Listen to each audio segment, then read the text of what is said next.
আমি শিলালি সাহা, আমি ঠাকুমা রান্নাঘর চ্যানেল থেকে বলছি। আজকে সর্ষে পোস্ত বাটা মাছের রেসিপিটা করে দেখাবো। এই রেসিপিতে লাগছে 5টা লঙ্কা, 2 চামচ সর্ষে, 1 চামচ পোস্ত, 1 চামচ হলুদ, 1 চামচ লবণ, একটা পাতি দেবো। এগুলোকে পেস্ট করে নিয়ে আমি মাছটা রেসিপিটা বানাবো। একটা ধরিয়ে নিয়ে এবার আমার কড়াইটা গরম হয়ে গেছে, আমি এবার সর্ষের তেলটা ঢেলে দিচ্ছি। তেলটা গরম হয়ে গেছে, আমি এবার হলুদ মাখানো মাছটা ঢেলে তেল দিই।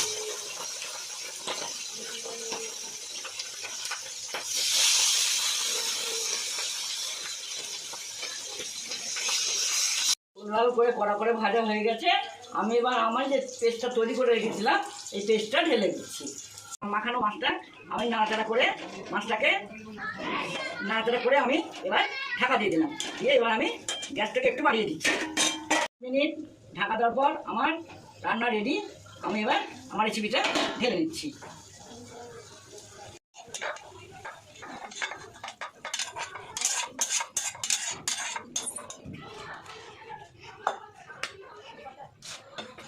আমার রান্নাটা রেডি। আপনাদের যদি ভালো লেগে থাকে আপনারা খেয়ে দেখতে পারেন। ভালো লাগলে ঠাকুমা রান্নাঘর চ্যানেলটাকে আপনারা লাইক, কমেন্ট, সাবস্ক্রাইব করে দেবেন।